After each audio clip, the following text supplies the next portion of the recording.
ওই ফুলসিরাতির ফুল দিয়া যখন মুমিন বান্দা পার হয়ে যাবেন, নিচের থেকে জাহান্নাম ডাক দিয়া বলতে থাকবেন, আল্লাহর গোলাম যাও, তুমি তাড়াতাড়ি ফুলসিরাত পার হয়ে যাও,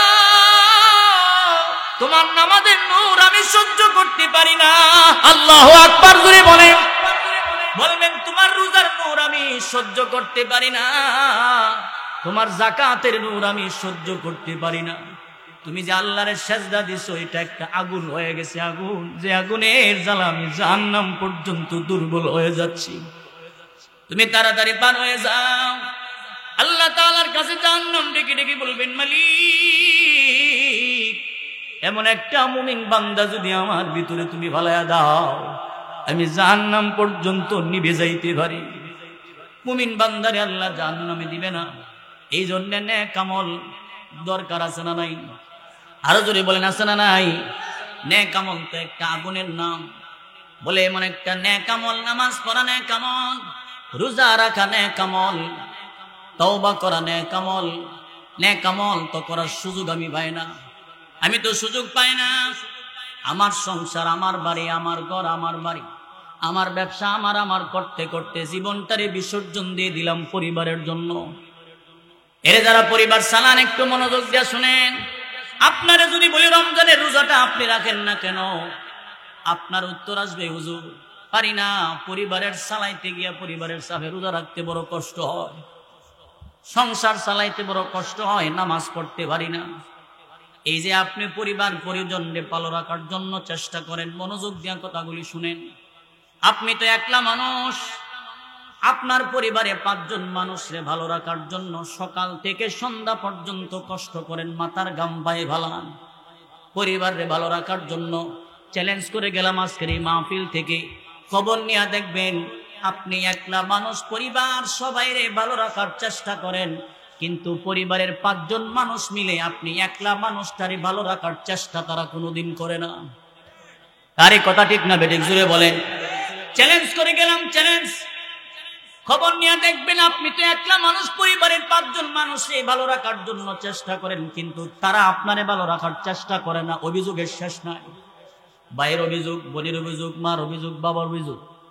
দরকার ছিল আপনি তো মোটরসাইকেলটা নিয়ে বাইরেছেন, ফজরের সময় আপনি বাইরেছেন, আবার সন্ধ্যা 7টার সময় বাড়িতে ঢুকছেন। দরকার ছিল আপনার পরিবার থেকে ফোন দিয়া দুপুরবেলা কিনে খাইছো তুমি। এই দুনিয়ার জমিনে আল্লাহ তাআলা যতগুলো ফল দিলেন, যত নিয়ামত আল্লাহ দিছেন, এক একটা ফলের ভিতরে এক এক রকমের আল্লাহ তাআলা রোগের ঔষধ রাখছেন। আল্লাহ রাসূল বলেন, উম্মত কালো জিরার দানা চিনুনি? কালো জিরার দানা, এই কালো জিরার দানার ভিতরে আল্লাহ তাআলা মরণ সারা সমস্ত রোগের ঔষধ আল্লাহ দান করছেন। সুবহানাল্লাহ। তাহলে ফল দুইটা দামি না কম দামি? 1 নম্বরে 3 ফল, 2 নম্বরে জাইতুনের কসম, 3 নম্বরে আল্লাহ তাআলা বলেন তুরে সিনিন, তুর পাহাড়ের কসম। যেই তুর পাহাড়ে দাঁড়ায় মুসা আলাইহিস সালাতু ওয়াস সালাম আল্লাহর সাথে কথা বলতেন। একদিন মুসা নবী আল্লাহরে বলছিল, মালিক রে, আমি যে আপনার সাথে কথা বলি এমন সুযোগ কি আর আপনি কাউরে দিছেননি? আল্লাহ বলেন, মুসা তুমি যে আমার সাথে কথা বলো এই সুযোগ কাউরে দিছিনি, তুমি জিজ্ঞেস করো আমার। এবার শোনো, তুমি যে আমার সাথে কথা বলো একটা জায়গায় দাঁড়ায়া কথা বলতে হয়, তুর পাহাড়, একটা সময় দেওয়া হয়, এই সময় থেকে এই সময় তোমার পায়ে জুতা থাকতে পারে না, জুতা ছাইরা জুতা খুলে কথা বলতে হয়, বিনা ওযুতে কথা বলতে পারো না, ওযু ছাড়া কথা বলা নিষেধ, ওযু কইরা কথা বলতে হয়, 4টা শর্ত লাগে। কিন্তু আমার শেষ জামানায় এমন বান্দা বান্দি আসবে, আমার তামাম দুনিয়ার সমস্ত জায়গাটা আমি আল্লাহ মসজিদ বানায়া দিব, তোর পাহাড় লাগবে না, খেতের লাইলে দাঁড়ায় সেজদা দিলে আমি আল্লাহ কবুল করে নিব। আরে পয়গম্বর মুসা, তুমি তো বিনা ওযুতে কথা বলতে পারো না, কিন্তু আমার বান্দা বান্দি এমন আসবে, ওযু থাকো কান না থাকো, যে কোনো জায়গায় দাঁড়ায়া ডাক দিবি, আমি আল্লাহ তার ডাকে জবাব দিয়া দেব। তোমার তো জুতা খুলতে হয়, আমার বান্দার জুতা খোলা লাগবে না, জুতা থাকলেও যেমন না থাকলেও তেমন ডাক দিব, আমি আল্লাহ জবাব দিব। সময় নাই, নির্ধারিত সময় নাই, অল টাইম 24 ঘন্টা, রাত আর দিন নাই, আমি আল্লাহ যে কোনো সময় জবাব দিব। মুসা আলাইহিস সালাতু ওয়াস সালাম বললেন, মালিক এই নিয়ামতটা কি আমার উম্মতের জন্য দেওয়া যায় না? আল্লাহ বললেন, মুসা রে, এই নিয়ামতটা আমার বন্ধু হাবিবুল্লাহর উম্মতের জন্য বহু আগেই বাজেট হয়ে গেছে। আমার বন্ধু হাবিবুল্লাহর উম্মতের জন্য বাজেট করে দিলাম। তাহলে এই তুর পাহাড়ে দাঁড়ায় মুসা আলাইহিস সালাতু ওয়াস সালাম কথা বললেন। এবার বলেন, তুর পাহাড়টা দামি না কম দামি? অনেক দামি পাহাড়। এরপরে আল্লাহ তাআলা একটা শহরের কসম করছেন, নগরীর কসম। আল্লাহ বলেন, ওয়াহাদাল বালাদিল আমিন। আল্লাহ বলেন, মক্কা নগরীর কসম, মক্কা শহরের কসম। এই দুনিয়ার জমিনে যত শহর আছেন, নগরী আছেন, সমস্ত নগরী থেকে সর্দারের নাম হলো মক্কা নগরীর কসম। মক্কা নগরীর সব আল্লাহ তাআলা মক্কার কসম করলেন কেন? বলে এই মক্কাতে আল্লাহ তাআলা এমন একটা ঘর রাখছেন, যে ঘরটার নাম হলো খানায়ে কাবা। এই ঘরে যাওয়ার জন্য মানুষ লক্ষ লক্ষ টাকা খরচ করে পাগল হয়ে যায়। এই ঘরটা রাখছেন মক্কায়। ইন্নাস সাফা ওয়াল মারওয়াতা মিন শাআইরিল্লাহ। সাফা এবং মারওয়া দুইটা পাহাড়। যারা মক্কাতে গেছেন, একটা পাহাড়ের থেকে আরেক পাহাড়ে দৌড়াইলে বান্দার আমলনামায় আল্লাহ সওয়াব লিখে দেন। এই পাহাড়গুলো আল্লাহ রাখছেন মক্কায়। এই মক্কাতে আল্লাহ তাআলা জমজম রাখছেন, জমজম। বলে জমজমের পানির কত দাম? কোন কোন বর্ণনায় আসছে এই জমজমের পানির দাম আল্লাহর দরবারে হাউজে কাউসারের চাইতে জমজমের পানির দাম রবের দরবারে বেশি। এই জমজম রাখছেন মক্কায়। বাইতুল্লাহর সামনে একটা পাথর আছেন, যার নাম হলো হজরে আসওয়াদ পাথর। এই পাথরটা রাখছেন মক্কায়। এই পাথরের সুমা দিলে বান্দার গুনাহ আল্লাহ মাফ করে দেন। এই পাথরটাও আল্লাহ রাখছেন মক্কায়। সর্বশেষ কথা হইল, এই মক্কার জমিনে এমন একজন মহামানবের জন্ম আল্লাহ দিয়েছেন, যার প্রেমে পাগল হইয়া রব তামাম দুনিয়াটা সাজাইছেন। আমার আপনার নবীর জন্য মক্কায় আমার আল্লাহ তাআলা 1 নম্বরে 3 ফলের কসম, 2 নম্বরে ওয়াজাইতুনের কসম, 3 নম্বরে তুর পাহাড়ের কসম, 4 নম্বরে মক্কা শহরের কসম। 4টা কসম করে আল্লাহ তাআলা এবার আমারে আপনারে যে বানাইছেন বলছেন, লাকাদ খালাকনাল ইনসানা ফি আহসানি তাকওয়ীম।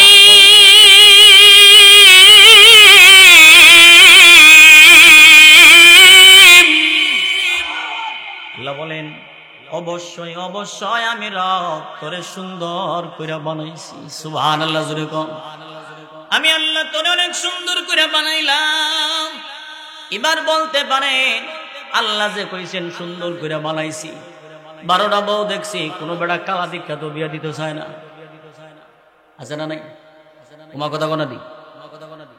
কত মানুষ বউ দেখতে দেখতে বেটা ফেল করছে, কালা দীক্ষা বিয়া দেয় না। আর বর্তমান সমাজে যে পরিবারে একটা মেয়ে জন্ম হয়েছে, গায়ের রংটা কালো, এই বেটার যৌতুক 1 লাখের জায়গা 2 লাখ লাগে। 2 লাখ পর্যন্ত যৌতুক নেওয়া তো মনে যায়। সকলে বলে আলহামদুলিল্লাহ। আমাদের আজকের মাহফিলের প্রধান বক্তা উনি চলে আসছেন। খুশি না বেজা? আরো জোরে কোন খুশি না বেজা? আলহামদুলিল্লাহ। আল্লাহ পাক হুজুর হায়াতে বরকত দান করুন, আমিন। বর্তমান সমাজে কোন পরিবারে যদি মেয়ে সন্তান জন্ম নেয় আর গায়ের রংটা যদি কালো হয়, যৌতুক ডাবল লাগে, ডাবল। এবার বলেন তো, 2 লাখ পর্যন্ত যৌতুক নেওয়া তো জায়েজ? কয় লাখ পর্যন্ত? টাকা যদি জায়েজ না হয়, তাইলে তো মনে মোটরসাইকেল লওয়া ওয়াজিব। মকতা কোনা দি? সুকেশ আলমারি। আরে বেডার বাপের বাড়ির থেকে সুকেশ না কিনা নিজের বাড়ি দিয়া কুলা দিয়ার সুকেশ বানাইলা, কামে লাগবো। কথা ঠিক না বেঠিক? জোরে কও। শ্বশুর বাড়ির মোটরসাইকেল না চালায় প্রয়োজনে নিজের বাপের টাকা দা বাইসাইকেল চালাও, বরকত দিবেন কে?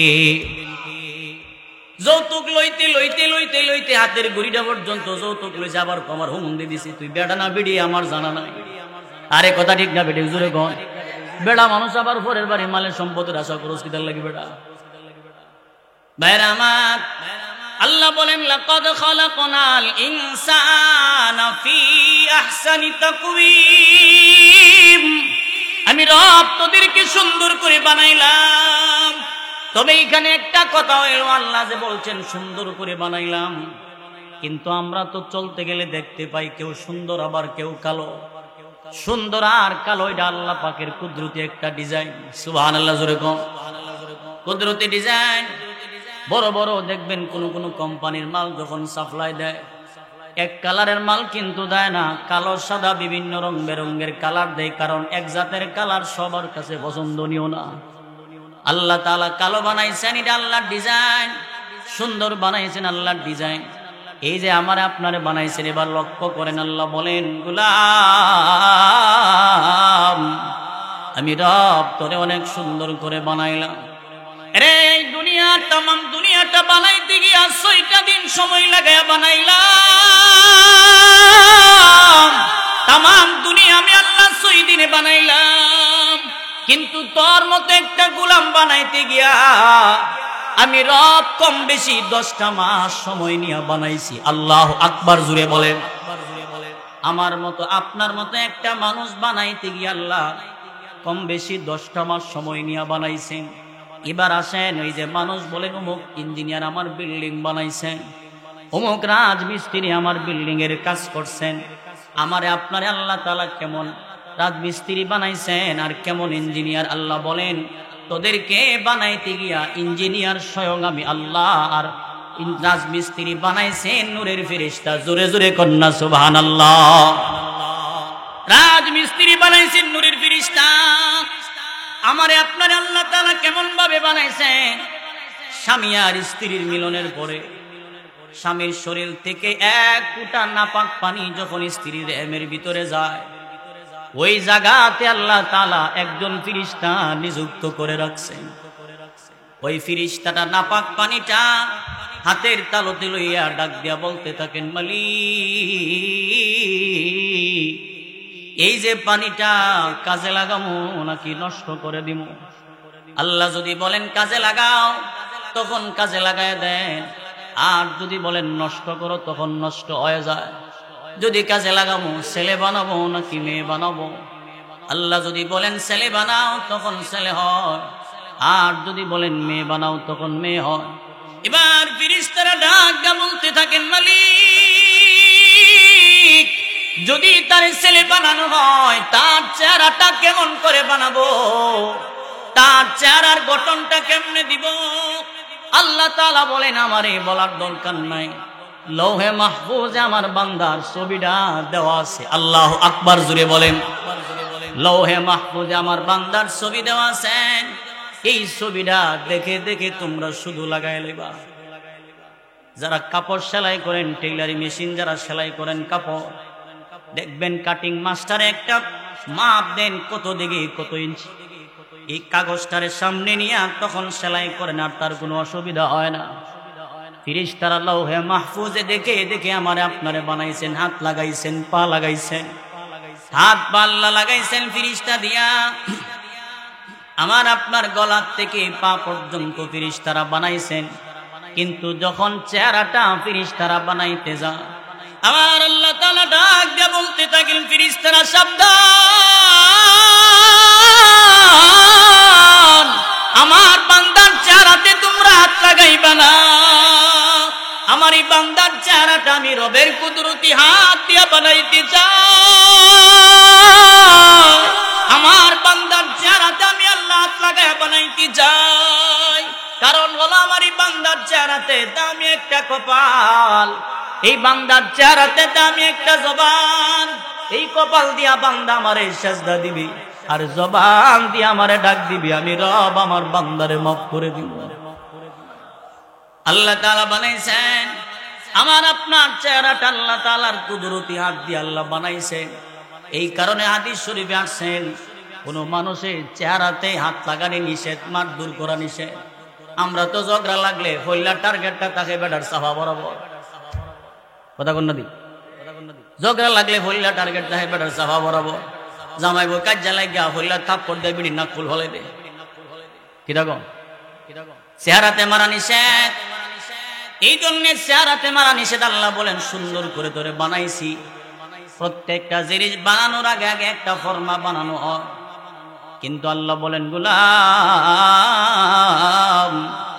এমন একটা জায়গায় তোরে আমি আল্লাহ ফরমা বানাইলাম যেখানে দুনিয়ার কোনো মশা মাছি ধরতে পারে না। আল্লাহু আখরাজাকুম মিন বুতুনি উম্মাতিকুম।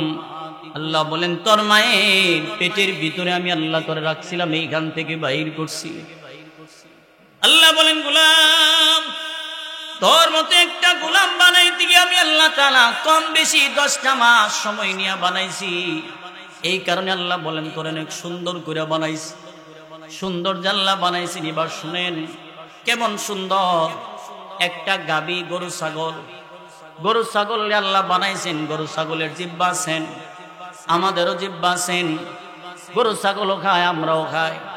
কিন্তু আল্লাহ তাআলা গরু ছাগল এমন ভাবে বানাইছেন গরু ছাগল নিজের মুখ দিয়া নিজে খায় মাটিতে লাগায়। আমারে আপনারে আল্লাহ তাআলা এমন ভাবে বানাইছেন হাত দিয়া মুখে খাবারের জন্য একটা মেশিন বানায়া দিছেন। আল্লাহু আকবার জোরে বলেন। আমার আপনারে আল্লাহ সুজা বানাইছেন, সুজা।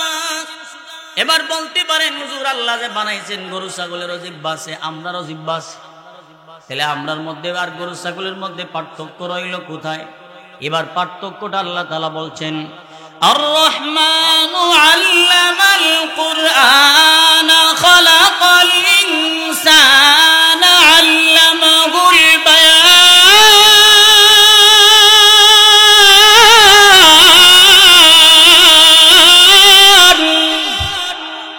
আল্লাহ বলেন পার্থক্য হইল গরু ছাগলে আমি আল্লাহ যেমন জিহ্বা দিলাম, নাক মুখ দিলাম, তোরেও দিলাম, কিন্তু গরু ছাগল জীবনে আব্বা আম্মা ডাকতে পারে না।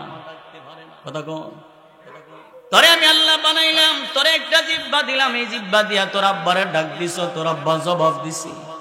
তোর মায়ের ডাক দিলে তোর মায়ের জবাব দিল। আল্লাহ বলেন কেমন বানাইছি জানোস নি?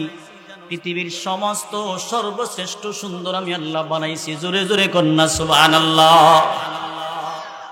এবার সুন্দর যে বানাইছেন একটা এরিয়া আছেন, কতটুক জায়গা পর্যন্ত আমার আপনার আল্লাহ সুন্দর বানাইছেন। এই দুনিয়ার জমিনে একজন মেম্বারের এরিয়া হইল একটা ওয়ার্ড পর্যন্ত, একজন চেয়ারম্যানের এরিয়া হইল ইউনিয়ন পর্যন্ত, একজন এমপির এরিয়া হইল একটা থানা পর্যন্ত। কিন্তু আল্লাহ তাআলা যে আমারে আপনারে বানাইলেন কতটুক এরিয়া পর্যন্ত আল্লাহ বানাইছেন। আল্লাহ বলেন পুরা ইহ জগতের জন্য সুন্দর বানাইলাম, পুরা ইহ জগতের জন্য সুন্দর। এবার আসেন ইহ জগৎটা আবার কতটুক পর্যন্ত এরিয়া? আমরা যে জমিনে আছি এই জমিনটার নিচে আরো এমন 6টা জমিন আছে। আল্লাহু আকবার জোরে বলেন। এই জমিনটার নিচে আরো এমন 6টা জমিন। এই জমিনের এরিয়াটা কতটুক পর্যন্ত? এই জমিনের নিচে আরো এমন 6টা জমিন। আমরা যেই জমিনে আছি এই পরের জমিন থেকে উপরের জমিনটা একটু ছোট, এটার নিচের জমিনটা আরো বড়, এর পরের জমিনটা আরো বড়। এইভাবে যাইতে যাইতে 7টা জমিন আমাদের জমিনটা সহ। এই 7টা জমিন প্রথমেই বলছিলাম আল্লাহ এই সূরাতে আল্লাহর কুদরতের কথা বলছেন। আমার আল্লাহর কেমন কুদরত, আল্লাহ কেমন মহান, একটু মনোযোগ দিয়ে শুনেন। এই যে আল্লাহ তাআলা 6 থেকে 7টা জমিন আমাদের জমিনটা সহ, এই 7টা জমিন আল্লাহ তাআলা একটা পাথরের উপরে বসায় রাখছেন। জোরে জোরে কন্যা সুবহানাল্লাহ। 7টা জমিন একটা পাথরের উপরে আল্লাহ বসাইছেন। এবার বলেন তো 7টা জমিন থেকে পাথরের পরিমাণটা ছোট না বড়? অনেক বড়। বলে এই পাথরটা আবার আল্লাহ কোন জায়গায় রাখছেন? ওই পাথরটা আবার আল্লাহ তাআলা একটা মাছের পিঠের উপরে বসায় রাখছেন। আরো জোরে কোন সুবহানাল্লাহ। তাহলে মাছের পিঠের পরিমাণটা তো আরো বড়। আমাদের মানুষের দেহের থেকে পিঠের পরিমাণ কিন্তু ছোট হয়। তাহলে একটা মাছের পিঠ যদি এত বড় হয়ে যায়, একটা মাছ কত বড়? তাহলে 7টা জমিন পাথর এবং পাথর থেকে মাছের পরিমাণটা আরো বড়। এই মাছটা আবার আল্লাহ কোন জায়গায় রাখছেন? বলে এই মাছটা আবার আল্লাহ তাআলা একটা পানির উপরে বাসায় রাখছেন। জোরে জোরে কন্যা সুবহানাল্লাহ। পানির উপরে আল্লাহ মাছটা বাসায় রাখছেন, তাহলে পানির পরিমাণটা তো আরো বড়। এবার পানিটা আল্লাহ কোন জায়গায় আটকায় রাখছেন? বলে এই পানিটা আবার আল্লাহ তাআলা একটা প্লেটের উপরে সাজায় রাখছেন। জোরে জোরে কন্যা সুবহানাল্লাহ। 7টা জমিন রাখছেন পাথরের উপর, পাথরটা রাখছেন একটা মাছের পিঠের উপর, মাছটা আবার রাখছেন পানির উপরে বাসাইয়া, পানিটা আল্লাহ তাআলা রাখছেন একটা প্লেটের উপরে। এই প্লেটটা আবার কোন জায়গায় রাখছেন? বলে ওই প্লেটটা আল্লাহ তাআলা আবার আল্লাহর কুদরতি হুকুম দিয়া শূন্য স্থানে বাসায় রাখছেন, নিচে কোনো জায়গা নেই। আল্লাহু আকবার জোরে বলেন। আমার আল্লাহ তাআলা আমার আপনারা জানায় দিলেন, গোলাম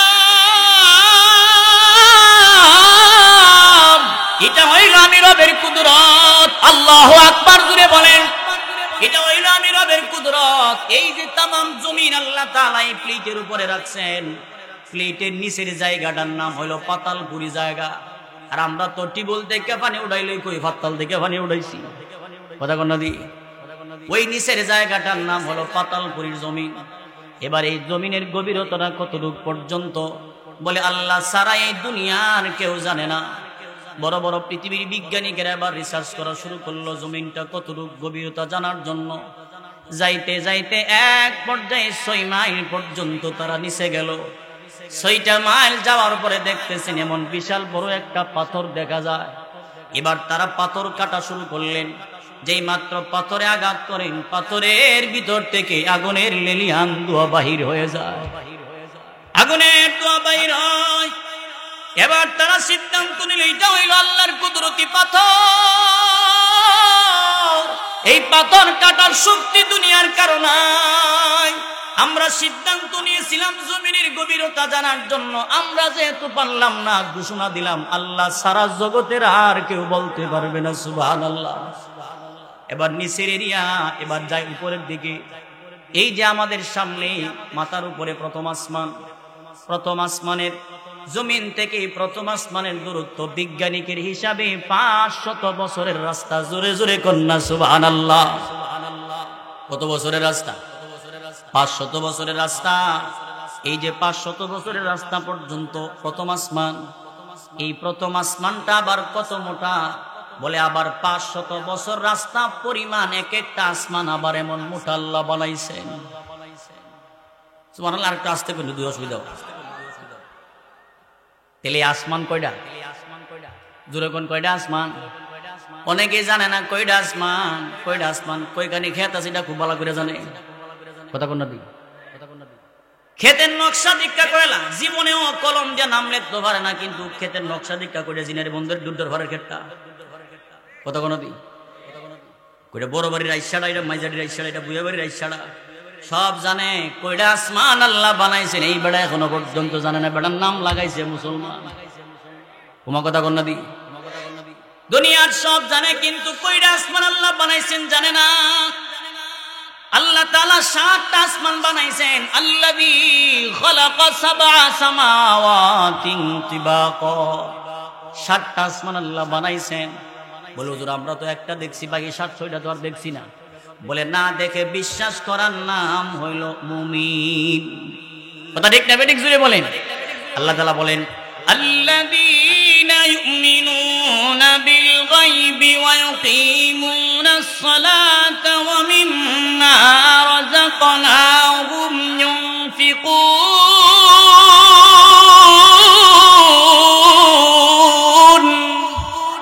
আল্লাহ বলেন যারা গায়েবের উপর বিশ্বাস করলো, মানে যা দেখছে না তার উপর যারা বিশ্বাস করেন, এরাই হইল মুমিন। এই 7টা আসমান আমরা দেখছি না। কিছু কিছু নাস্তিক আছে যা আমরা চোখে দেখি না এটা আমরা বিশ্বাসও করি না। আমাদের এক মুরব্বী বুজুর্গ এক নাস্তিক প্রশ্ন করছে, হুজুর আপনারা তো ওয়াজ করেন 7টা আসমান 7টা জমিন, কবর আছে, হাসর ফুল সিরাত আছে, এটা তো আমরা দেখছি না। যেটা দেখছি না এটা তো আমরা না দেখে বিশ্বাস করি না। হুজুর তোরে কেমনে উত্তর দিতাম? যেমন কুকুর তেমন মুগুর দেওয়া লাগে, কথা ঠিক না? হুজুর কচ্ছা তোর আব্বা চিনি? বলে হ আছে। তোর আব্বার নাম কি? অমুক। ওই বেড়াই যে তোর আব্বা, তুই কেমনে জানো? তুই দেখছ না করিস কিতা করি? এই বেড়াই যে তোর আব্বা, তুই দেখছ না? এটা আমার আম্মা কইছে। তোর আম্মা কইলি যদি এটা তোর আব্বা তুই বিশ্বাস করস, সাত আসমান সাত জমিন জান্নাত জাহান্নাম যে সব আছে, আমাদের একজন আব্বা আছে, তিনি জানাই দিয়েছেন আমাদের আব্বার নাম হলো বিশ্বনবী মুহাম্মদুর রাসূলুল্লাহ সাল্লাল্লাহু আলাইহি ওয়াসাল্লাম। আমাদের নবী হচ্ছেন আমাদের সকলের রুহানি আব্বা। বলেন কি? রুহানি আব্বা। যেটা দেখি না বিশ্বাস করি না, এসব মানুষকে যেমন কুকুর তেমন মুগুর দেওয়ার লাগে। আমাদের ব্রাহ্মণবাড়ির একজন বড় হুজুর আছিল, যার নাম ছিল ফখরে বাঙ্গাল তাজুল ইসলাম রহমাতুল্লাহি আলাইহি। হুজুর এক হিন্দু লোক প্রশ্ন করছেন, হুজুর আচ্ছা ফখরে বাঙ্গাল সাবরে চিনুন আপনি? হুজুর এই কইতাছে, হুজুর ফখরে বাঙ্গাল সাবরে আপনি চিনুন নি? হুজুর কোকের লিগা ওটা দরকার ছিল ওনার কাছে। কও না তুমি কি কইবা? কোন ইলারে আমার দরকার, অথচ ওনার সাথে কথা বলতেছে ওনারে আমার দরকার। কিছু কিছু সময় কিন্তু অনেক সময় ফেস লাগে, ব্যবসা করে বেড়ার লোক সারা জীবন ফোনে কথা দেখা হইলে বেড়ার চিনে না, এমন আছে না? অনেক সময় ফেস লাগে, আমার লোকই তো করছে। কিছু মুন্সিগঞ্জ জমা হইল, বেড়াতে তো ইউটিউব দেখছে, গাড়ির থেকে নামছি মুন্সিগঞ্জ ফদ্দার ভা, গাড়ির থেকে নামছি পরে আমার সাথে যারা আছেন হেরান লয়ে যা আমারে নে না। কিরে তুই তো শুরু করছিস তো? না আমারে তো নে না, আমার সাথে বেড়ান তো মোটা সোটা তো উসালাম বা বেড়ান লয়ে যেতেছে। আচ্ছা যাক, এখন ঘরে গেছি, আমি কইতেছি কেউ ড্রাইভারটারে কোনটা লই তো, হ্যাঁ আবার মসজিদের ইমাম সাহেব কইছে ড্রাইভারটারে লই। এই মসজিদের ইমাম সাহেব আবার আমার দেখায় কইতেছে এই লোকটারে ফাটাই ড্রাইভারটারে লই তো, আমার ফাটাইতো।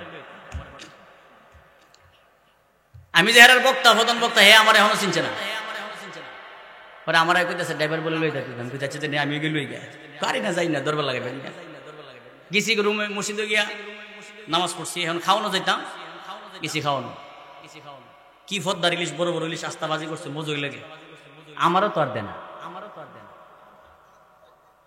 পরে আমি কইলাম কি ভাই আমার একটা দিন, হ্যাঁ বেটা আমার ছোট মানুষ অতটা খাওয়ান লাগে না,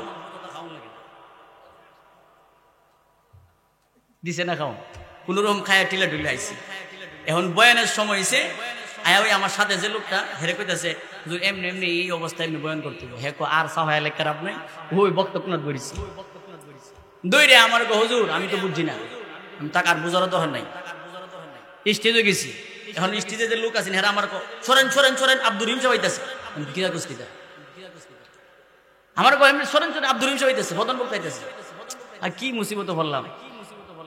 এই হলো অবস্থা, বয়ান করছি। পরে আবার এই বছর আবার দাওয়াত দিয়েছে, হুজুর গত বছর খাওয়াই তার সিনা এই বছর আয়া খাইয়ে যায়।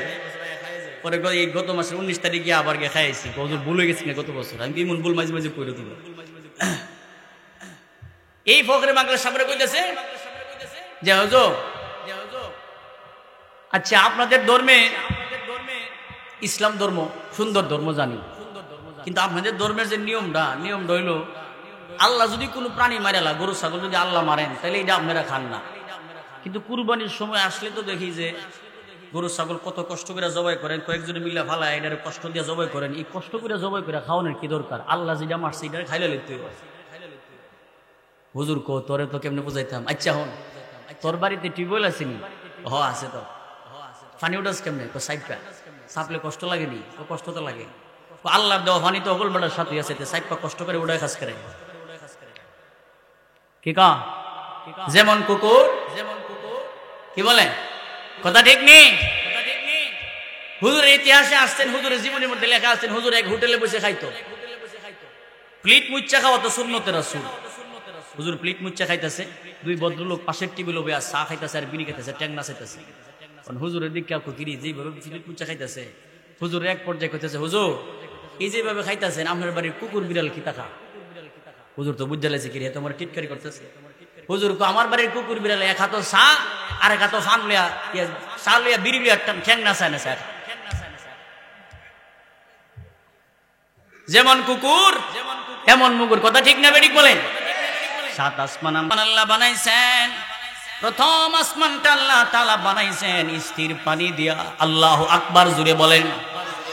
প্রথম আসমানটা আল্লাহ বানাইছেন পানি দিয়া, 2 নাম্বার আসমানটা আল্লাহ বানাইছেন লোহা দিয়া, 3 নাম্বার আসমানটা আল্লাহ বানাইছেন তামা দিয়া, 4 নাম্বার আসমানটা আল্লাহ বানাইছেন স্বর্ণ দিয়া, 5 নাম্বার আসমানটা আল্লাহ বানাইছেন রূপা দিয়া, 6 নাম্বার আসমানটা আল্লাহ বানাইছেন ইয়াকুত দিয়া, 7 নাম্বার আসমানটা আল্লাহ বানাইছেন আল্লাহর কুদরতি নূর দিয়া।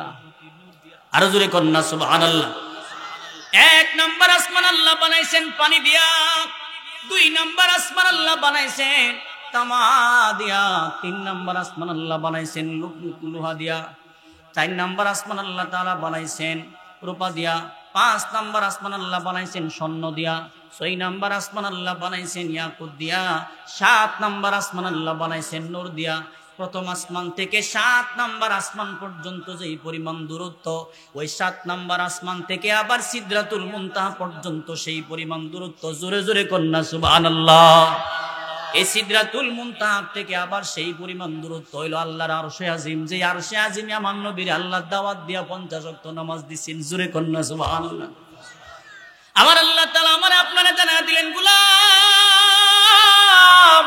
আমি রব তোরে এই জগতের জন্য সুন্দর বানাইলাম, তবে তোরে এত সুন্দর করে বানাইলাম জাহান্নামে দেওয়ার জন্য না। আমি রব তোরে বানাইছি, তুই যেমন দামি তোর লাগি আমি একটা জায়গা বানাইছি। তুই যেমন দামি তোর জন্য দামি একটা জায়গা বানাইলাম, যেই জায়গাটার নাম হলো জান্নাত। যেই জায়গাটার নাম হলো জান্নাত। বলে একটা নিম্নমানের জান্নাতের জন্য আল্লাহ তাআলা 10টা দুনিয়ার সমান একটা জান্নাত বানাইছেন। 10টা দুনিয়ার সমান একটা জান্নাত বানাইছেন। আল্লাহ তাআলা বলেন, তোরে যেমন দামি বানাইছি, তোরে দামি রাখার জন্য একটা দামি জায়গা বানায় রাখছি তোরে রাখার জন্য। এরপরের আয়াতে আল্লাহ তাআলা বলেন, সুম্মা রাদাদনাহু আসফালা সাফিলিন। আল্লাহ তাআলা আমারে আপনারা জানা দিলেন, গোলাম আমি রব তোরে যেমন দামি বানাইলাম, সুন্দর বানাইলাম, আমি আল্লাহ যেমন দামি বানাইতে জানি, আমি আল্লাহ আবার কম দামিও বানাইতে জানি। আমি আল্লাহ যেমন দামি বানাইতে পারি, আমি আল্লাহ আবার কম দামিও বানাইতে পারি। আল্লাহ বলেন, নিচের থেকে আমি আবার নিচে নামায়া দিব। সুম্মা রাদাদনাহু আসফালা সাফিলিন। আল্লাহ বলেন, আমি নিচের থেকে আবার নিচে নামায়া দিব। নিচের থেকে নিচে মানে হইল, প্রথমে জন্মের পরে আমি দুর্বল ছিলাম, আমার হাত পা কাজ করতো না ভালো কইরা। ওই সময় আমার মুখে দাঁত ছিল না, কিন্তু আমি যদি মেসওয়াক না করতাম আমার মুখে কোনো দুর্গন্ধ ছিল না। যখন আমার মুখে দাঁত আসলো, আমার যৌবনকাল ফিরে আসলো। ওই সময় যদি আমার আপনার শরীরে গোসল কয়েকদিন না করে দুর্গন্ধ বাহির হয়, মেসওয়াক না করলে বাচ্চা কাচ্চা কাছে আসে না। আল্লাহ বলেন, দুর্বল নিচের থেকে আবার নিচে নামায়া দিব। নিচের থেকে নিচে নামায়া দিবেন। এই কারণে আল্লাহ তাআলা আমার আপনারা জানা দিলেন, গোলাম আমি আল্লাহ যেমন দামি বানাইলাম আবার কম দামিও বানাইতে পারি। নিচের থেকে নিচে মানে আবার জাহান্নামেও ফালায়া দিতে পারি। আল্লাহ বলেন, ওয়ায়াকুলুল কাফিরু ইয়া লাইতানি কুনতু তুরাবা। কঠিন মুসিবতের দিনে কাফের বেঈমানেরা আফসোস করে বলতে থাকবেন, পুরা কপাল, দুনিয়ার জমিনে যদি মানুষ না হইয়া মাটি হয়ে যাইতাম তাহলেই তো আজকে জাহান্নামে যাওয়া লাগতো না। ওই যে আল্লাহ বলছেন, নিচের থেকে নিচে নামায়া দিবেন, দামি বানাইছেন, হুকুম না মানলে আবার জাহান্নামে নিচে নামায়া দিবেন। রবের হুকুম না মানলে আবার নিচে নামায়া দিবেন। এইবার আসেন নিচে কেমনে নামাইলো দেখেন। একটা সময় যৌবন কাল ছিল, বাহাদুর ছিলেন, আপনার শক্তি ছিল এমন, আপনার প্রভাব প্রতিপত্তি ছিল এমন, আপনার নামটা শুনলে পরে মহল্লার মানুষ ভয় পাইতো, আপনারে খুব ডরাইতো। কত মানুষ এমন বীর বাহাদুরের মতো চলছেন, কিন্তু এই মানুষটার যখন আবার মরণের সময় হয়ে যায়, কত মানুষ রে বিছানায় প্রস্রাব পায়খানা পর্যন্ত করিয়া দেয়। আল্লাহ বলেন, দুর্বল বানাইলাম, দুর্বল বানায় দিলাম, নিচের থেকে আবার নিচে নামায়া দিব। এই যে নিচের থেকে আবার নিচে নামায়া দিবেন, কেমন নিচে নামাবেন? বলে একটা সময় আসবেন আপনি বুড়া হইছেন, আর আপনার ছেলে মেয়ে আপনার কথা মানে না, বুড়া হয়ে গেছে না, আর আপনার পরিবার আপনার কথা মানে না, ছেলে আপনার কথা শুনে না, বিবি আপনার কথা শুনে না, কারণ দুর্বল, চেহারাটা চামড়া ডিল হয়ে গেল, শরীরের চামড়া ডিল হয়ে গেছেন। এই কারণে আল্লাহর নবী বলেন, আল্লাহ তাআলা কোরআনে বলেন, বান্দা তোরে বানাইছি মূলত তোর বডি আর সুরতের আমার কাছে দাম নাই, বান্দার দাম হইল কলবের দাম আর আমলের দাম। সুবহানাল্লাহ জোরে বলেন। এই কারণে কোন মানুষ যদিও বুড়া হয়ে যায়, কোন মানুষ যদিও বুড়া হয়ে যায়, বান্দার জবানের দাম আল্লাহর দরবারে কমে না, কারণ রাসূল বলেন ইন্নাল্লাহা লা ইয়ানজুরু ইলা সুওয়ারিকুম ওয়া আমওয়ালিকুম ওয়ালাকিন ইয়ানজুরু ইলা কুলুবিকুম ওয়া আ'মালিকুম আও কামা ক্বালা আলাইহিস সালাতু ওয়াস সালাম। আল্লাহর রাসূল বলেন আল্লাহ তাআলা যখন মানুষকে জান্নাত দিবেন, কার চেহারা সুন্দর, কেডা লম্বা, কে খাটো, ধনী গরিব দেখে আল্লাহ জান্নাত দিবে না।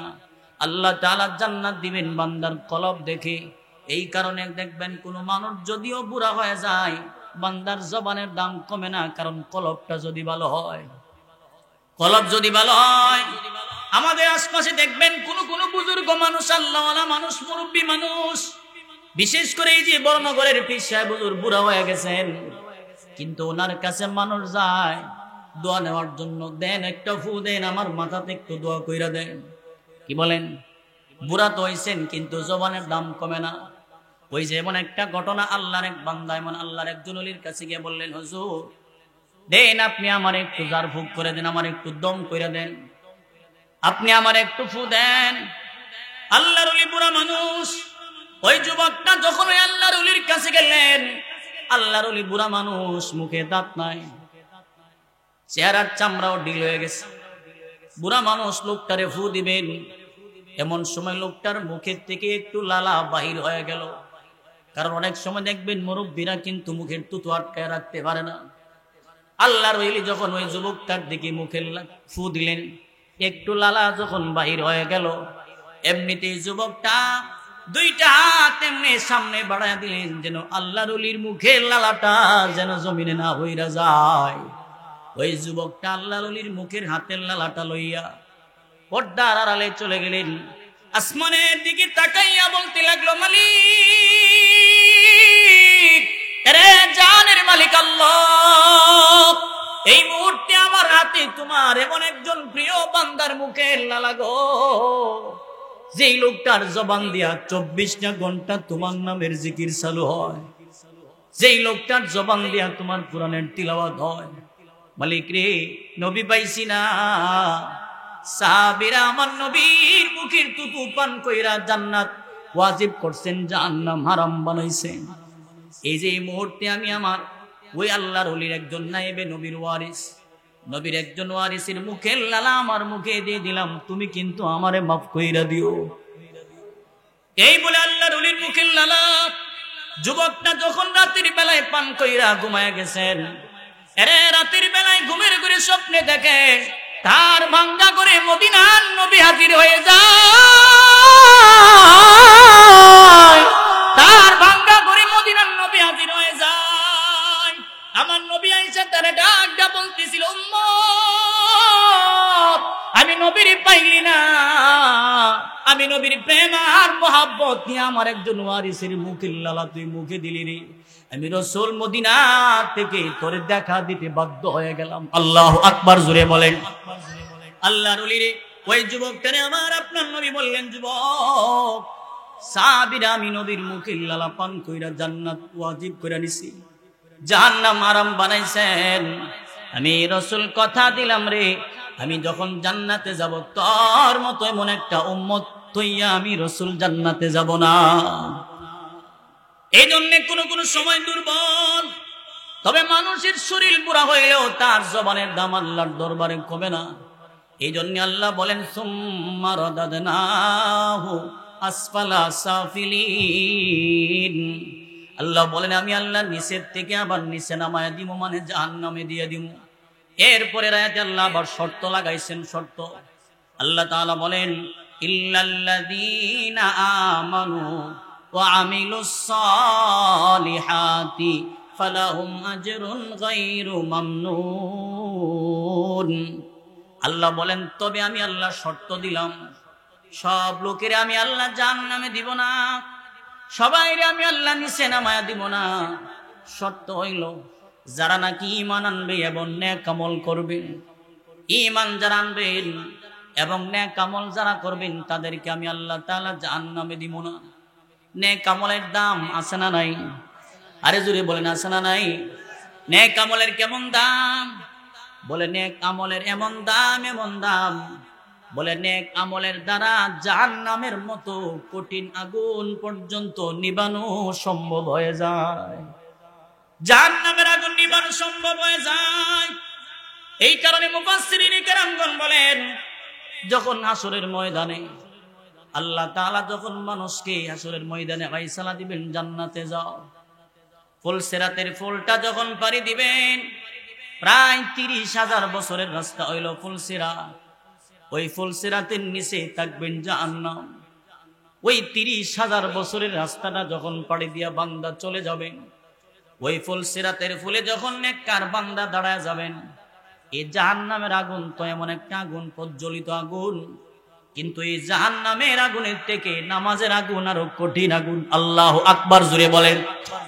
রোজার আগুন আরো কঠিন আগুন। ওই ফুলসিরাতের ফুল দিয়া যখন মুমিন বান্দা পার হয়ে যাবেন, নিচের থেকে জাহান্নাম ডাক দিয়া বলতে থাকবেন, আল্লাহর গোলাম যাও, তুমি তাড়াতাড়ি ফুলসিরাত পার হয়ে যাও, তোমার নামাজের নূর আমি সহ্য করতে পারি না। আল্লাহু আকবার জোরে বলেন। বলবেন, তোমার রোজার নূর আমি সহ্য করতে পারি না, তোমার যাকাতের নূর আমি সহ্য করতে পারি না, তুমি যে আল্লাহর সেজদা দিছো এটা একটা আগুন হয়ে গেছে, আগুন, যে আগুনের জ্বালা আমি জাহান্নাম পর্যন্ত দুর্বল হয়ে যাচ্ছি, তুমি তাড়াতাড়ি পার হয়ে যাও। আল্লাহ তাআলার কাছে জাহান্নাম ডেকে ডেকে বলবেন, মালিক, এমন একটা মুমিন বান্দা যদি আমার ভিতরে তুমি ভালায়া দাও, আমি জাহান্নাম পর্যন্ত নিভে যাইতে পারি। মুমিন বান্দারে আল্লাহ জাহান্নামে দিবে না। এই জন্য নেক আমল দরকার আছে না নাই? আরো জোরে বলেন, আছে না নাই? নেক আমল তো একটা আগুনের নাম। বলে এমন একটা নেক আমল, নামাজ পড়া নেক আমল, রোজা রাখা নেক আমল, তওবা করা নেক আমল। নেক আমল তো করার সুযোগ আমি পাই না, আমি তো সুযোগ পাই না। আমার সংসার, আমার বাড়ি, আমার ঘর, আমার বাড়ি, আমার ব্যবসা, আমার করতে করতে জীবনটারে বিসর্জন দিয়ে দিলাম পরিবারের জন্য। এর যারা পরিবার চালান, একটু মনোযোগ দিয়ে শুনেন।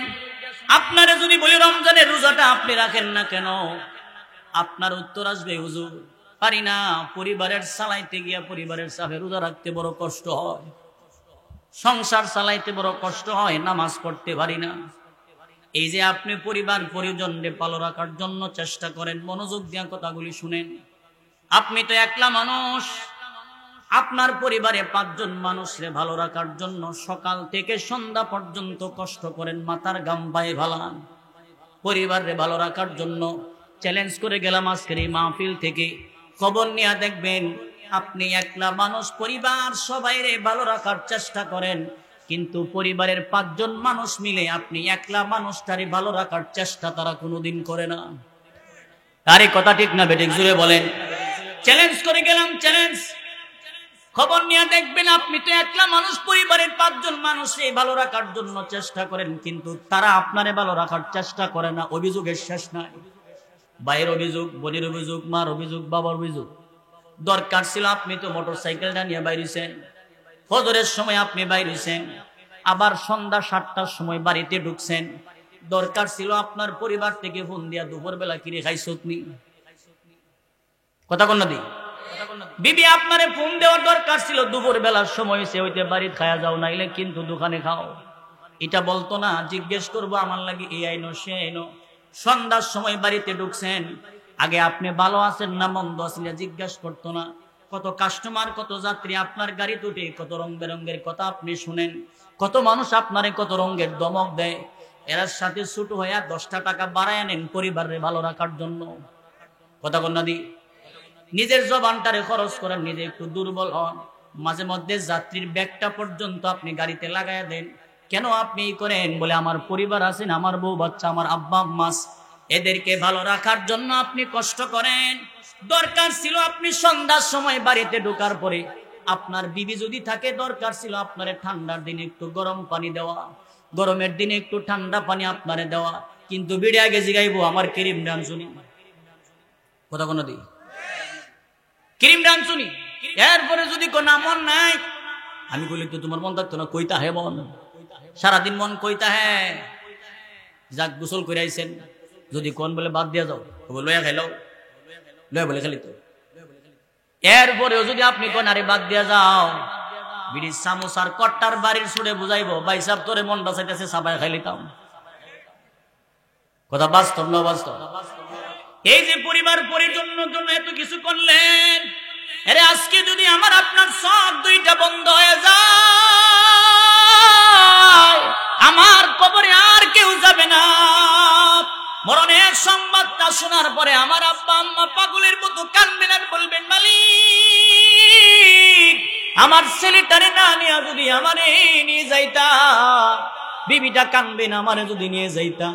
কিন্তু এই কান্দা শুধু ফাও ফাও, কোনো লাভ নাই। কথা ঠিক না বেঠিক? জোরে বলে লাভ নাই। কারণ আমার আব্বা বলেন, আম্মা বলেন, বিবি বলেন, কেউ এই কথা বলে কাঁদবে না আমার স্বামীটা, আমার ভাইটা, আমার ছেলেটা কবরে কি জবাব দিবি, এই কথা কইয়া কেউ কাঁদবে না। আমার বিবি কান্দে, আজকের পর থেকে আমার মাথার উপরে কোনো ছাদ নাই। আমার বাচ্চা কাঁদবে না, আমার আব্বা ডাকার মতো কেউ নাই।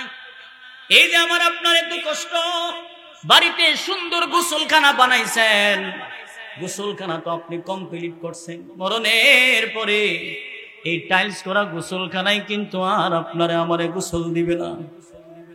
সুন্দর বাড়ি বানাইছেন, নিদয়া নিষ্ঠুরের মতো বাড়ির থেকে বাইর করে দিবি। বাড়ির একটা কর্নারে পাতলা একটা সামিয়ানা দিয়া গোসলখানা বানাবি, যেই গোসলখানাতে শুধু আমারই গোসল দিবে, আর কেউ দিবে না। মায়ের আমার, এই যে আমার আপনার পরিজন আত্মীয় স্বজন সবাই কাঁদবেন, আমার আপনারে গোসল করানোর জন্য বড়ই পাতার গরম পানি জাল দেওয়া হবে। অন্যদিকে আরেক দল মানুষ, আমার বন্ধু বান্ধব বাড়িতে হাজির হয়ে যাবে। আমার মরণের সংবাদটা শোনার পর যদি আমার আমল নামা ভালো হয়, বন্ধু বান্ধব 2 ফোঁটা চোখের পানি ছাড়বেন। আমল নামা যদি খারাপ হয়, বলবেন মরছে তো ভালো হয়েছে।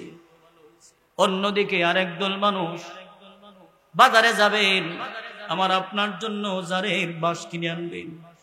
আরেকটা মানুষ লম্বা একটা সুতা লইয়া অথবা লম্বা একটা লাঠি লইয়া আমার দেহের লম্বা একটা মাপ নিবেন, আমার মাথা থেকে পা পর্যন্ত লম্বা একটা মাপ নিবেন। তিনি হবে রে আমার আপনার জীবনের শেষবারের মতো টেইলার্স।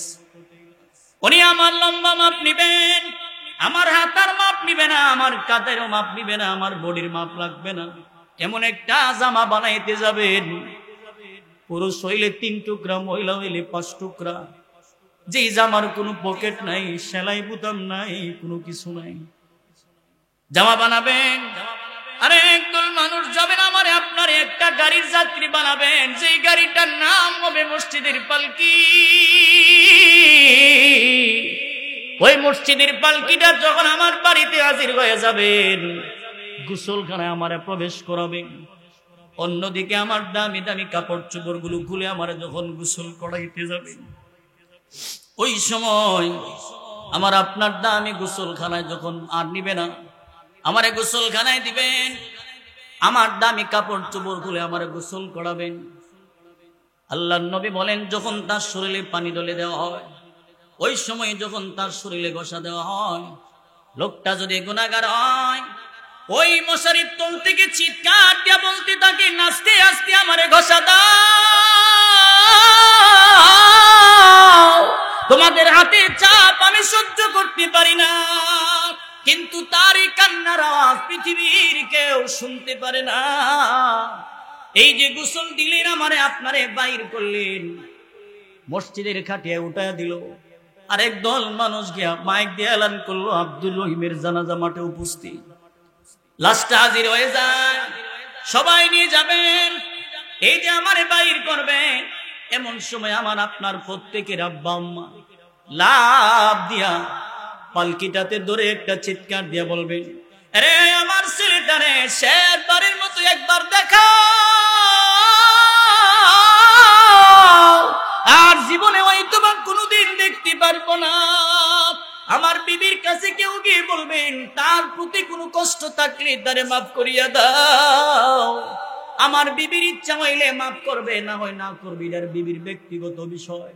বাচ্চাগুলি আইসা খাটিয়ার পাশে দাঁড়াইয়া এতিমের মতো কানবেন আর বলবেন, আব্বা আজকের পর থেকে আপনিও এতিম হয়ে যান, আমরাও এতিম বানায়া যান। এই যে কান্নাকাটি করলো, এবার শুনেন আমার আপনার মূল্য কেমন তাদের কাছে। এই যে খাটিয়া দিয়া পালকিতে উঠাইয়া যখন আমার আপনারে নিয়ে যাওয়া হয়, যে সাবানটা দিয়া আমারে আপনারে গোসল দিল, এই সাবানটা পরবর্তীতে যতটুকুই থাকে, এই সাবানটা যদি পরবর্তীতে আমার বিবিরে আমার মা বাপরে দেওয়া হয়, জীবনেও কোনোদিন সাবানটার ব্যবহার করবে না। আরে কথা ঠিক না বেঠিক জোরে বলে। এই যে বিবির জন্য এত কিছু করলেন, বিবি কইব লাশের সাবান গায়ে দেওয়া যাবে না, ভয় লাগে। কার জন্য করছেন? কার জন্য জীবনটা বিসর্জন দিছেন? এই যে আপনি এত কিছু করলেন, আল্লাহ তাআলা বলেন নেক আমল কর। আগে হইল রবের হুকুম, তারপরে হইল পরিবারের হুকুম। আল্লাহ বলেন ইন্নাল্লাযীনা আমানু ওয়া আমিলুস সলিহাত ফালাহুম আজরুন গায়রু মামনুন। আল্লাহ বলেন তাদেরকে আমি আল্লাহ জাহান্নামে দিব না, যারা ঈমান আনার পরে নেক আমল করবে। যৌবনকালের কথা আল্লাহ তাআলা এই আয়াতে আনছেন, ব্যাখ্যায় লেখা হয়েছে কোন মানুষ যদি যৌবনকালে নিজের জীবনটারে রবের ইবাদতে কাটায়া দেন, আল্লাহ তাআলা বলেন ওই যুবকটা যদি বুড়া হয়ে যায়, ওই সময় আল্লাহ তাআলা ফেরেশতাদেরকে ডাক দিয়া বলবেন, ফেরেশতারা শুন, আমার এই বান্দা যৌবনে ইবাদত করছেন, তাহাজ্জুদ করছেন, রমজানের রোজা করে রাখছেন, আজকে আমার এই বান্দাটা বুড়া হয়ে গেছে, দুর্বল হয়ে গেছে, আমি আল্লাহই তো শক্তি নিছি। আমার যে বান্দাটা যৌবনকালে আমি রবের ইবাদত কইরা কাটায় দিল রে, আমার এই বান্দা বুড়া হয়েছে, তাহাজ্জুদের সওয়াব লেখা কিন্তু বন্ধ করবি না। আরো জোরে কন্যা সুবহানাল্লাহ। এই জন্য যুবক ভাই, যুবক যারা আছেন যৌবনকালে নিজের জীবনটার ইবাদতে কাটায়া দেন, বুড়া হইলেও আপনার দাম আল্লাহর দরবারে কমবে না। এই জন্য বিশেষ করে মাহফিল কমিটি যারা আছেন, সমাজ কল্যাণ যুব সমাজ যারা আছেন, আপনাদের কাছে আমার অনুরোধ হলো, মাহফিল তো করান সওয়াবের কাজ, প্রত্যেকটা মহল্লার যুবক যদি নামাজি হয়ে যায়, এই মহল্লাটা পরিবর্তন হইতে বেশি সময় লাগবে না। আরে কথা ঠিক না বেঠিক জুড়ে বলেন ইল্লাল্লাযীনা আমানু ওয়া আমিলুস সলিহাত ফালাহুম আজরুন গায়রু মামনুন। আল্লাহ বলেন যারা যৌবনকালে ইবাদত করবেন, তাদের সওয়াব অনন্তকাল পর্যন্ত চলতে থাকবেন। বুড়া বয়সেও যদি আপনি রবের ইবাদতের শামিল হইতে চান, তাহাজ্জুদের সওয়াব পাইতে চান, রোজা না রাইখাও যদি রোজার সওয়াব পাইতে চান, যৌবনকালে ইবাদত করেন, রোজা রাখবেন। বুড়া হইলে দুর্বল হওয়ার কারণে যদি রোজা রাখতে না পারেন, রোজার সওয়াব আল্লাহ মোল্লা ময়দান করবেন। সুবহানাল্লাহ। এরপর আল্লাহ বলেন ফামা ইউকাল্লিবুকা বা'দু বিদ্দীন। আল্লাহ বলেন গোলাম, কে রে এত কিছু বলার পরেও কে তোরে আমি আল্লাহ থেকে দূরে রাখলো? আমি আল্লাহ এত কিছু জানায়া দিলাম, এরপরেও কে তোরে আমি আল্লাহ থেকে দূরে রাখলো? তবে যারা দূরে গেছো, যারা দূরে সরছো, একটু মনে রাখো, আল্লাহ পরের আয়াতে বলেন আলাইসাল্লাহু বিআহকামিল হাকিমিন।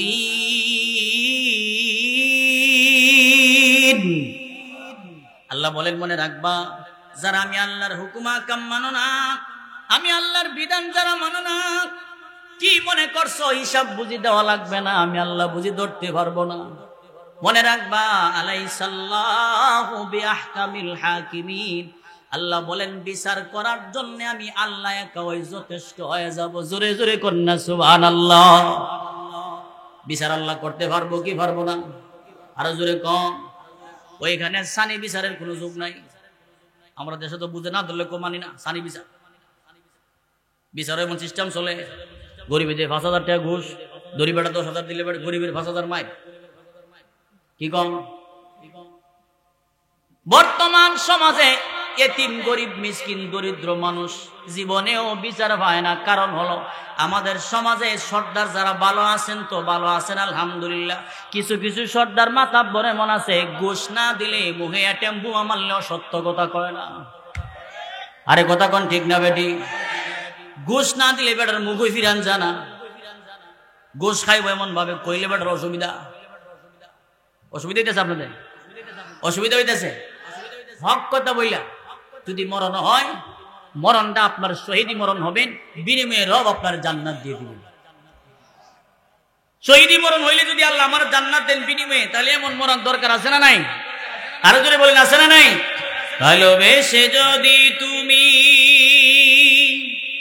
ভালোবেসে যদি তুমি ক্ষমা করে দাও আমি মুক্তি পেয়ে যাব বিচারের দিন আমি মুক্তি পেয়ে যাব বিচারের দিন ভালোবেসে যদি তুমি ক্ষমা করে দাও আমি মুক্তি পেয়ে যাব বিচারের দিন আমি মুক্তি পেয়ে যাব বিচারের দিন আমাকে শহীদ করে নিও তার বিনিময়ে যত দুঃখ ব্যথা দাও দিও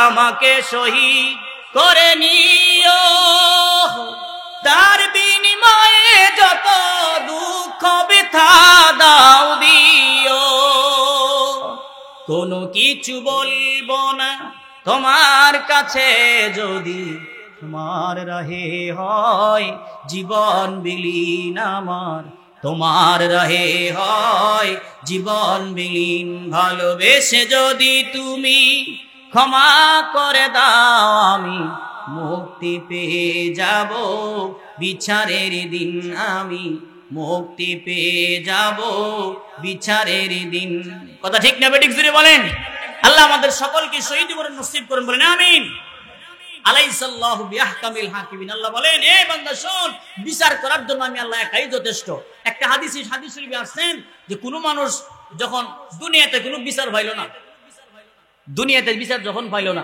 হাসরের ময়দানটা আল্লাহ তাআলা কায়েম করবেন কেন বলে প্রত্যেকটা মানুষ কে জান্নাতি আর কে জাহান্নামী যেটা বিচার করার জন্য আল্লাহ হাসরের মাঠ কায়েম করবে এখন বলা হইল হুজুর কেটা জান্নাতি আর কেটা জাহান্নামী এটা তো আল্লাহ আগেই জানে হাসরের মাঠের কায়েম করার কি দরকার বলে হাসরের মাঠটা আল্লাহ কায়েম করবেন এই কারণে ওই আপনি যে আমার ক্ষেতের লাইল মেরে খাইছেন দুনিয়াতে তো আমি বিচার পাইছি না ও আল্লাহ এটা ভাবাই দিব সুবহানাল্লাহ জোরে কম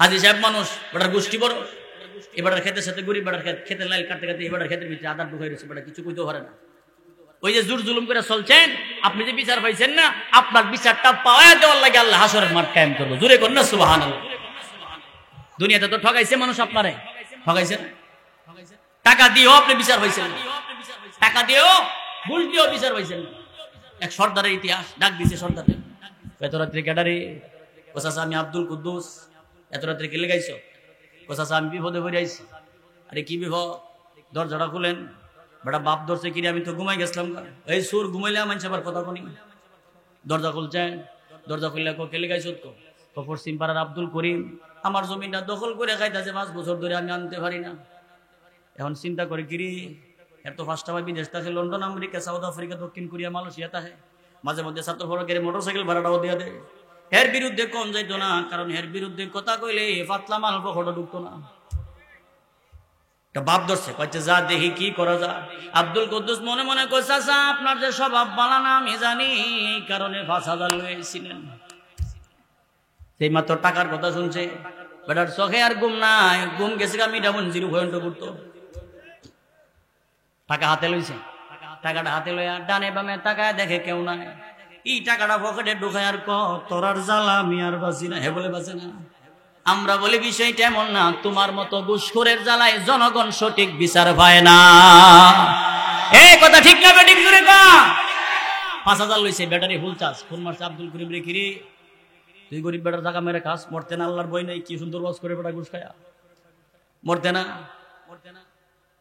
এটা আবার ফাঁক নামাল বুঝা লাইছে কোসাসা আমি বন্ধ আছি রাত খেলা দেখা করুন কিরে সুর দিনের বেলা আবার কিতা হইছে রাত্রে গেছে কোসাসা বুঝছি কে লেগে ডাক দিছেন আমি বুঝছি নেন এইখানে দিলাম 12000 সাহান খাইন সর্দার রে ঘুষ দেয় 12000 মসজিদে ইমামের বেতন হইল 5000 মাঝে মধ্যে 1.5 মাসের বাকি ইমাম সাহেব টাকা চাইলে পাগল হয়ে গেছেন কেন কি হুজুর বলে পাগল হয়ে গেছে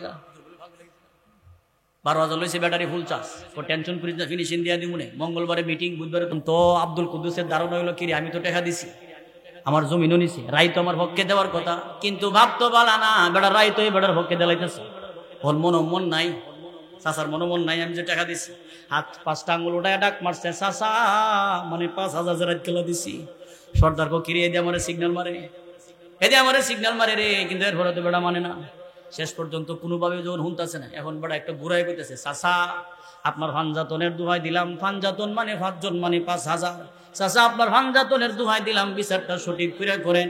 সর্দার এবার ডাক মারছে, ভাতিজা তুই তো সিগন্যাল মারতাছ, কারণ কিটা করব, সরাসরি যদি কই টাকা দিছি তাইলে আমার ডাবল জরিমানা হইব, ভাউদের মা হোসান লাগবো, বেয়াদবের টাইটেল লোন লাগবো। কথা কর না দি, ঘুষ খাইলে অসুবিধা নাই, কইলে অসুবিধা। একবার একটা আমের বড়া খায়া ফেলায় থয়ে গেছে গা, পিছন দিক গায়ে আরেকটা লইয়া সুইসা খাইতেছে আর গাইল লাইতেছে, কেমন খাড়া সে খাইছে রে, একটু রসও রাখছে না। যেই বেটা আগে খাইছে এই বেটা বুঝি খাড়া, আর তুমি পরে লইছো তুমি বুঝি বলা। এখন ঘুষ খাইলে অসুবিধা নেই, কইলে অসুবিধা। এখন বেটা কো চাচা আপনার ফানজাতনের দোহাই দিলাম, বিচারটা সঠিক করে করেন। এবার সর্দার ডাক মারছে, ভাতিজা তোর ফানজাতনের কথা তো বলছি না, 12 আউলিয়ার ঠেলাও ফিরাইতাম পারছি না। এমন লোক যারা আছে সমাজে, এদেরকে মানুষকে বুদ্ধিমান যে হাদিসটা আপনাদের সামনে বলছিলাম, আল্লাহর রাসূল বলেন, আল কাইসু মান দানা নাফসাহু আমিলা লিমা বাদাল মাউত ওয়াল আজিজু মান আতবা নাফসাহু ওয়া তামান্না আলাল্লাহ। আল্লাহর রাসূল বলেন, তারাই হলো বুদ্ধিমান যারা দুনিয়ায় থাকা অবস্থায় কবরের মাল সামান জোগাড় করে। আর আমরা দেশ বুদ্ধিমান কই যে বড় ঘুষখোর সুদখোর হেরারে। কথা কন না দি, এতিমের মাল মাইরা খাইছেন, খাইতে খাইতে পেট বড় করছেন। আমরা লুঙ্গি পিনতে এই জায়গা, হে পিনতে এই জায়গা, আমরা খাজ্জা এই জায়গা, হে খাজ্জা এই জায়গা, অসুবিধা নাই, খাও বড় করো, সাপ তো কামড়ায়া মজা ভালো লাগবো। কি কন? এই জন্যে কবরের মাল সামান জোগাড় করার দরকার আছে না নাই? এজরে কোন আছে না নাই? আল্লাহ বলেন, আলাইসাল্লাহু বিআহকামিল হাকিমিন। বিচার কিন্তু আমি আল্লাহ একদিন করব, একাই করব। এই বিচারের মঞ্চে আমাদের দাঁড়াতে হবে কি হবে না বলেন? আরো জোরে কোন হবে কি হবে না? এই জন্য বিচারের মঞ্চে দাঁড়ানোর আগে আল্লাহর রাসূল বলেন, কবরের মাল সামান জোগাড় করো। কবরের মাল সামান জোগাড় করতে গেলে 4 জন বন্ধু লাগবেন। 1 নাম্বার বন্ধুর নাম হলো নামাজ, 2 নাম্বার বন্ধুর নাম হলো কোরআনের তিলাওয়াত, 3 নাম্বার বন্ধুর নাম হলো রোজা, 4 নাম্বার বন্ধুর নাম হলো আল্লাহর রাস্তায় দান করা। আল্লাহর রাস্তায় দান করলে লাভ আছে না নাই? আরো জোরে কোন আছে না নাই? আল্লাহর রাস্তায় দান করলে অনেক লাভ। এই জন্য আল্লাহর রাস্তায় আমাদের সকলকে আল্লাহ বলেন, ওয়া মিম্মা রাযাকনাহুম ইউনফিকুন। যারা আমি আল্লাহর রাস্তায় যারা দান করেন, যারা যতটুকুই দিছি, যা দিলাম, এর থেকে যারা আল্লাহর রাস্তায় দান করেন, আল্লাহ বলেন দান সদকা করা এটা আমি আল্লাহর একটা গুণ, আমি আল্লাহর একটা সিফত। আমি আল্লাহর সিফত যার ভিতরে থাকবেন, আমি রব তারে জাহান্নামে দিব না। সুবহানাল্লাহ, জোরে কও। এই জন্য সম্মানিত সুধী, আমি আপনাদের এলাকারই মানুষ, আপনাদের কাছের লোক।